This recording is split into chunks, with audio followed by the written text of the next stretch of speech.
ഇന്നത്തെ ക്ലാസ്സിൽ നമ്മൾ ഡിസ്കസ് ചെയ്യാൻ പോകുന്നത് ഡിഫറൻസിയേഷൻ. പ്രൊഡക്റ്റ് ഡിഫറൻസിയേഷൻ എന്താണെന്ന് നോക്കാം. Product differentiation is a fundamental features of modern market. Modern മാർക്കറ്റിൻ്റെ ഒരു പ്രധാനപ്പെട്ട ഫീച്ചറാണ് product differentiation.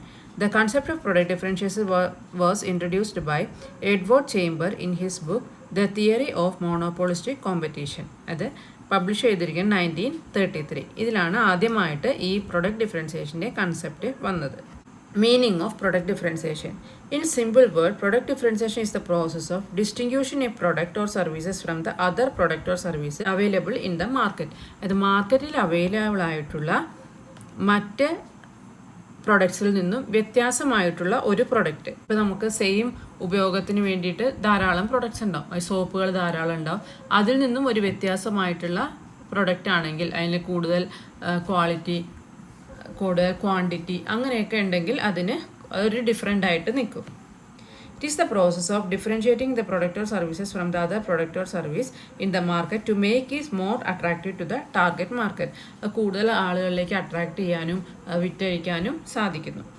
The purpose of product differentiation is to show customer the product attributes and uniqueness. ഒരു പ്രൊഡക്റ്റിൻ്റെ യൂണീക്നെസ് അല്ലെങ്കിൽ അതിൻ്റെ സവിശേഷതകൾ അതൊക്കെ എന്തൊക്കെയാണെന്ന് വ്യക്തമായിട്ട് കാണിച്ചു കൊടുക്കുന്നു. Product differentiation means adding features to a product to separate them from competitors products in the eyes of consumers. അതായത് ഒരു കൺസ്യൂമർ നോക്കിക്കഴിഞ്ഞാൽ അത് വേറൊരു മറ്റു പ്രൊഡക്റ്റിൽ നിന്നും അതിൻ്റെ ഗുണങ്ങൾ വ്യത്യസ്തമായിരിക്കും, അല്ലെങ്കിൽ അതിനെ സെപ്പറേറ്റ് ചെയ്ത് ഒരുപടി മുകളിൽ നിർത്തുക. അതിൻ്റെ അഡ്വാൻറ്റേജസ് എന്തൊക്കെയാണെന്ന് നോക്കാം. First one, creates value. Product differentiation give a reason to the customers to choose the brand over others and repeat the purchase. അതൊരു കസ്റ്റമറിന് ഒരു നല്ല പ്രൊഡക്റ്റാണ് അത് ചൂസ് ചെയ്യാനും അത് ഉപയോഗിച്ച് കഴിഞ്ഞാൽ പിന്നീടും അത് പർച്ചേസ് ചെയ്യാനുമായിട്ടുള്ള ഒരു സാഹചര്യം ഉണ്ടാക്കുന്നു. Help in defending high price. It helps the companies to give a reason why they charge high price for their product. ഇപ്പോൾ നമുക്ക് അറിയാം ബ്രാൻഡഡ് പ്രൊഡക്ട്സ് ഒക്കെ ഉണ്ട്. ഓരോ ഇപ്പോൾ ഷർട്ടാണെങ്കിലും അലൻസോളി, പീറ്റർ ഇംഗ്ലണ്ട്, അങ്ങനെ പല ബ്രാൻഡഡ് ഷർട്ട് ഉണ്ട്. അതിൻ്റെയൊക്കെ വില ചിലപ്പോൾ കൂടുതലായിരിക്കും. അപ്പോൾ അതിൻ്റെ ക്വാളിറ്റി അതനുസരിച്ച് കൂടുതലായിരിക്കും. എന്താണ് അതിൻ്റെ റീസൺ, ഇത്രയും റേറ്റ് കൂടാനുള്ള റീസൺ എന്താണെന്ന് ബോധ്യപ്പെടുത്തി കൊടുക്കാൻ സാധിക്കുന്നു. Help in non price competition. It allows the company to compete in area other than price. പ്രൈസും കൂടാണ്ട് ഒരു കോമ്പറ്റീഷന് വേണ്ടി അതിനെ ഹെൽപ്പ് ചെയ്യുന്നു. Create brand loyalty. Successful differentiation strategy create brand loyalty among customers. In this way, it build brand equity. നമുക്കിപ്പോൾ ഒരു brand നമ്മൾ സ്ഥിരമായി യൂസ് ചെയ്തുകൊണ്ടിരുന്നാൽ അത് നമുക്കത് ഇഷ്ടപ്പെടുകയാണെങ്കിൽ നമ്മൾ പിന്നെയും ആ ഒരു ബ്രാൻഡ് ഉയർന്നു നിൽക്കുകയും ചെയ്യും, നമുക്കത് കസ്റ്റമേഴ്സ് ധാരാളം വാങ്ങിക്കുകയും ചെയ്യും. Create a perception of no close substitute. A successful product differentiation strategy may create a perception among the consumers that there are no substitute available in the market. ഇപ്പോൾ സ്ഥിരമായിട്ട് ഒരു സോപ്പാണ് നമ്മൾ യൂസ് ചെയ്യുന്നതെങ്കിൽ അപ്പോൾ നമ്മൾ അത് തന്നെ ഇഷ്ടപ്പെടുകയാണെങ്കിൽ അത് തന്നെ കണ്ടിന്യൂ ചെയ്യും, വേറൊരു സബ്സ്റ്റിറ്റ്യൂട്ട് അല്ലെങ്കിൽ വേറൊരു മാറ്റത്തിലേക്ക് ആഗ്രഹിക്കില്ല.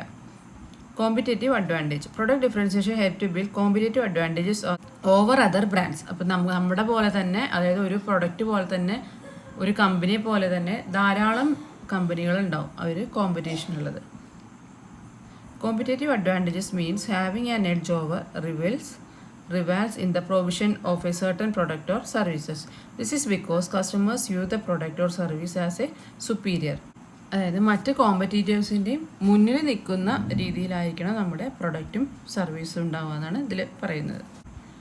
Next one, difference between market segmentation and product differentiation. ഇത് ഇമ്പോർട്ടൻ്റ് ആണ്, 3 മാർക്കിനൊക്കെ വരാൻ സാധ്യതയുള്ള ക്വസ്റ്റ്യൻ ആണ്. Market segmentation. Market segmentation is consumer oriented. Market സെഗ്മെൻറ്റേഷനിൽ ഇമ്പോർട്ടൻസ് കൊടുക്കുന്നത് കൺസ്യൂമേഴ്സിനാണ്. എന്നാൽ പ്രൊഡക്റ്റ് ഡിഫറൻഷിയേഷനിൽ പ്രൊഡക്റ്റാണ് ഇമ്പോർട്ടൻ്റ് കൊടുക്കുന്നത്, production oriented. Market segmentation focus on group of customers. Product differentiation focus on product differences to attract buyers. Market segmentation attempt to match the supply with demand. Product differentiation attempt to match the demand with supply. Market segmentation aims at increasing sales. Product differentiation aims at facing intensive competition. Market segmentation concentrate on the limited market and product differentiation concentrate on the large market. Market segmentation help to increase the sale and product differentiation help to win the competition. ഇത് പഠിച്ചു വയ്ക്കുക, ഇത് important ആണ്. Next one, product positioning. After having selected the target market, the marketer has to decide on what basis he will complete the selected segment. In other words, he has to position his product or services in the target consumer's mind. അതൊരു product നമ്മൾ മാർക്കറ്റിലേക്ക് ഇറക്കുമ്പോൾ അത് കസ്റ്റമേഴ്സിൻ്റെ മൈൻഡിൽ എത്തണം, അല്ലെങ്കിൽ കസ്റ്റമേഴ്സിന് അതാണ് നല്ലത്, ഏറ്റവും ഉപയോഗിച്ചിട്ട് ഏറ്റവും നല്ലത് അല്ലെങ്കിൽ തൃപ്തിയായത് അതാണെന്ന് മനസ്സിലാക്കണം. എന്നാലേ അവർ വീണ്ടും വീണ്ടും അത് ഉപയോഗിക്കുള്ളൂ. അത് അവരുടെ മൈൻഡിലേക്ക് അത് പൊസിഷൻ ചെയ്യുക, അതിനെയാണ് പ്രൊഡക്റ്റ് പൊസിഷനിങ് എന്ന് പറയുന്നത്. Product position refers to the place the product occupy in consumers mind in relation to the competitive product. അതായത് മറ്റ് കോമ്പറ്റീറ്റീവ് പ്രൊഡക്ട്സ് ഒക്കെ ഉള്ളപ്പോഴും നമ്മുടെ പ്രൊഡക്റ്റിനെ അവരിഷ്ടപ്പെടണമെങ്കിൽ ആ രീതിയിലുള്ളൊരു മൈൻഡ് സെറ്റ് കസ്റ്റമേഴ്സിന് വേണം. അതാണ് കൂടുതൽ ഇഷ്ടപ്പെടുന്നത്, തീർച്ചയായിട്ടും അതേ വാങ്ങുള്ളൂ. ഇപ്പോൾ ഒരു പിയേഴ്സ് സോപ്പാണ് സ്ഥിരമായിട്ട് ഉപയോഗിക്കുന്ന ഒരാളാണെങ്കിൽ വേറെ ഏത് സോപ്പ് കണ്ടാലും അവർക്കത് ഇഷ്ടപ്പെട്ടിട്ടുണ്ടെങ്കിൽ തീർച്ചയായിട്ടും പിയേഴ്സ് മാത്രമേ അവർ യൂസ് ചെയ്യുള്ളൂ. അതേപോലെ ആ ഒരു പ്രൊഡക്റ്റ് കൺസ്യൂമറിനെ കണ്ടിന്യൂസ് ആയിട്ട് യൂസ് ചെയ്യാൻ താല്പര്യപ്പെടുള്ളൂ. Positioning is the act of designing the company's offer image so that it occupy a distinct and valued place in the target consumer's mind. ഇതിൻ്റെ ടെക്നിക്സ് എന്തൊക്കെയാണെന്ന് നോക്കാം. ടെക്നിക്സ് ഓഫ് പ്രൊഡക്റ്റ് പൊസിഷനിങ് അല്ലെങ്കിൽ strategies അല്ലെങ്കിൽ approaches of product positioning ചോദിക്കാം. First one, positioning by corporate identity. The companies that have become a tried and trusted household name, for example Tata, Sony, Godrej, are used to imply the competitive superiority of their new brands. അതൊരു brand create ചെയ്യുക, എല്ലാ പ്രൊഡക്റ്റിനും ഓരോ name ഉണ്ടാവും, ഓരോ brand ഉണ്ടാവും, അത് കസ്റ്റമറുടെ ഉള്ളിലേക്ക് എത്തിക്കുക. അതിപ്പോൾ നമുക്കറിയാം സോണിയുടെ പ്രോഡക്ട്സ് ഏതൊക്കെയാണെന്നറിയാം, അതിൻ്റെ വാല്യൂ എന്താണെന്നറിയാം, അത് നമ്മൾ ഉപയോഗിച്ച് അതിൻ്റെ ഗുണങ്ങൾ, അങ്ങനെ ഓരോരോ ബ്രാൻഡ് ഉണ്ടാവും. Positioning by brand endorsement. Marketers use the name of company's powerful brand for line extension or while extending other product category Lux, Surf, Titan, Dettol, etc.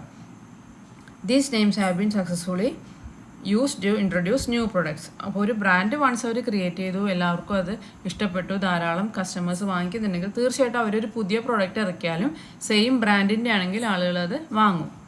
Positioning by product attribute and benefit. The most common technique of product positioning is to emphasize the special attribute and benefit of the product. Colgate is positioned on the fresh breath, prevention of decay and taste. അതായത് ഒരു പ്രൊഡക്റ്റിൻ്റെ ഗുണങ്ങൾ, അതായത് നമ്മൾ add കൊടുക്കുമ്പോഴും അതിൻ്റെ ഗുണങ്ങളെ focus ചെയ്തിട്ട് കൊടുക്കുമ്പോൾ അത് ആൾക്കാർക്ക് കൂടുതലേക്ക് എത്തുന്നു. Positioning by use, occasion and time. The idea behind the position approach is to find the occasion or time to use and sit on it. Example, Vicks VapoRub is to be used for child's cold at night. അങ്ങനെ ഒരു ആവശ്യത്തിന്, അതായത് Vicks വേപ്പറപ്പ് എപ്പോഴാണ് ഉപയോഗിക്കേണ്ടത്, അതായത് നമുക്ക് അങ്ങനെ ഒരു ആഡ് കാണുമ്പോഴും അത് നമ്മൾ മനസ്സിലേക്ക് കയറി, ഇപ്പം നമുക്കൊരു തലവേദന വന്നാലോ അല്ലെങ്കിൽ കോൾഡ് വന്നാലോ ശരി വിക്സ് ഉപയോഗിക്കാം, അങ്ങനെ ഒരു തോന്നൽ നമുക്ക് വരും. Positioning by price and quality. This is a powerful approach. Under this strategy, the company position is branded by emphasizing its price and quality. An excellent example is Nirma detergent powder. It is successfully used price quality positioning strategy. Timex used this strategy for quartz watches in USA and become a huge success. അത് പ്രൈസും quality വെച്ചിട്ട് അവർ position ചെയ്യുക. അതുപോലെ positioning by product category. This approach is use to so that the brand perceived as belonging to another product category. When Maruti introduce its van, it was initially positioned as van and advertised accordingly. Subsequently, this vehicle was positioned as Maruti Omni, the spacious family car for competing with Ambassador and Fiat. അതായത് advertisement കൊടുക്കുന്നതിനനുസരിച്ചിട്ട് ആ ഒരു കാറ്റഗറിയിലുള്ള പ്രൊഡക്ട്സിനെ അവർ വിശേഷിപ്പിച്ചുകൊണ്ട് advertisement കൊടുക്കും. ആ ഒരു പൊസിഷനിലുള്ള സ്ട്രാറ്റജിയാണ് ഇവിടെ follow ചെയ്യുന്നത്. Skin, അതായത് ഇപ്പോൾ ഒരു ഡ്രൈ സ്കിന്നിനുള്ളൊരു ക്രീം, അല്ലെങ്കിൽ ഓയിലി സ്കിന്നിന് വേറൊരു സോപ്പ്, അങ്ങനെ ഓരോ കാറ്റഗറി ആയിട്ട് അവർ പ്രൊഡ്യൂസ് ചെയ്യുമ്പോൾ അല്ലെങ്കിൽ അഡ്വർടൈസ്മെൻറ്റ് ചെയ്യുമ്പോൾ അത് ആളുകൾക്ക് അത് ഉപയോഗിച്ചാൽ നന്നായിരിക്കും, അങ്ങനെ ഒരു അവരുടെ മൈൻഡിൽ അത് രജിസ്റ്റർ ആവും. Position by product user. This is a strategy of positioning the product as an exclusive product for a particular class of customers. ഒരു പ്രത്യേക ക്ലാസ് കസ്റ്റമേഴ്സിനെ ഉദ്ദേശിച്ചിട്ടുള്ള positioning. For example, Fairever was initially position for 2 age group, infant and old people. Later on, product was repositioned for infant from the age of 3 months to a near appropriate pack design and changes.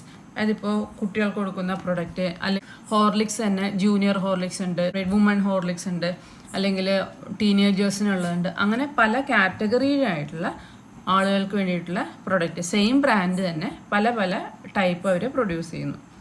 Positioning by competitor. This is an offensive positioning strategy and it's often seen in case of competitive advertising.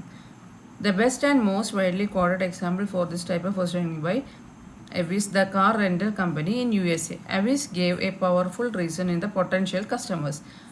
We try harder because we have number 2. This positioning succeeded because Hertz held number 1 position in USA and Avis related to hers. People show a naturally sympathy and inclination to support the underdog. വേറൊരു example ഇവിടെ കൊടുത്തിട്ടുണ്ട്. It is like telling people that one live next to the residence of Aishwarya Rai Juhu Beach in Mumbai rather than getting involved in explaining the locality and street.